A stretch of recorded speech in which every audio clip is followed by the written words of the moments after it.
শুধুমাত্র মইপিঠে নয়, অন্যদিকে ঝাড়গ্রাম, সেখানেও একইভাবে বাঘের আতঙ্ক তৈরি হয়েছে। বেলপাহাড়ির বাঁশপাহাড়ির মানিয়ারির জঙ্গলে বাঘের আতঙ্ক। জঙ্গলে লাল পিঁপড়ে সংগ্রহ করতে গিয়ে পাশ দিয়ে চলে যায় বাঘ, এমনই দাবি করছেন স্থানীয়রা। ঘটনাস্থলে বাঁশপাহাড়ি রেঞ্জের বন দফতরের কর্মীরা।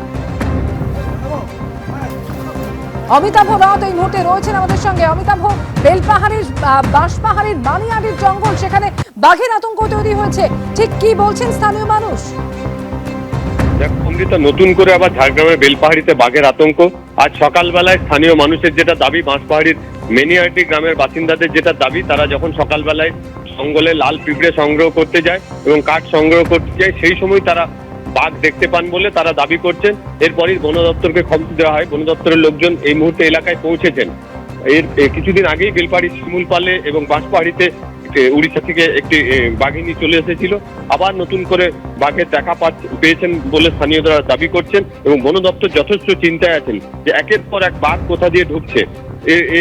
এর আগে যে বাঘটি ঢুকেছিল তার কলার আইডি থাকলেও এই বাঘের কোনো কলার আইডি নেই। তবে পায়ের ছাপ পাওয়া গেছে। স্থানীয় মানুষরা বন দপ্তরকে পায়ের ছাপ দিয়েছেন এবং এই মুহূর্তে বন দপ্তর জঙ্গলে তাদের বন দপ্তরের পক্ষ থেকে যেসব ব্যবস্থা নেওয়ার কথা সেগুলো তারা নিচ্ছেন এবং খতিয়ে দেখছেন যে ঠিক এটা কিসের। তবে প্রাথমিকভাবে তারা যে মনে করছেন এটা বাঘেরই পায়ের ছাপ এবং সব মানুষকে এলাকায় সতর্ক করা হচ্ছে যাতে জঙ্গলে খুব সাবধানে তারা চলাফেরা করেন এবং সন্ধ্যের পর তারা যাতে না বেরোলেও দল বেঁধে যাতে বেরোয়, সব রকম খতিয়ে দেখছে বন দপ্তর এবং তারা ট্র্যাপ ক্যামেরা বসাবে এবং সুন্দরবনের যে টিম তাদেরকে আনা হবে বলে বন দপ্তরের পক্ষ থেকে জানানো হয়েছে। অমৃতা, ধন্যবাদ অমিতাভ।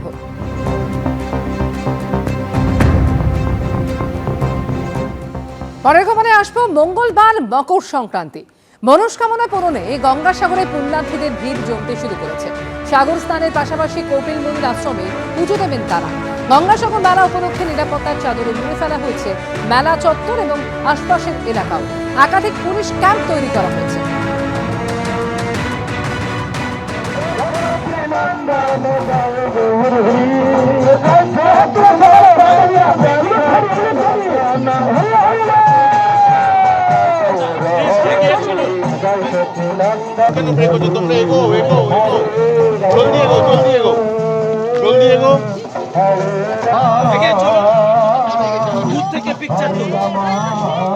গঙ্গাসাগর মেলা উপলক্ষে নিরাপত্তার চাদরে মুড়ে ফেলা হয়েছে মেলা চত্বর।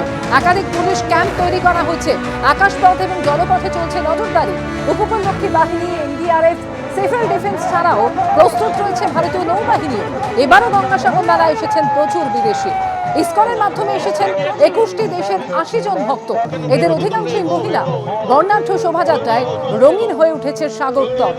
বিদেশি ভক্তদের হরিনাম সংকীর্তনে মেতে উঠেছে সাগর মেলা।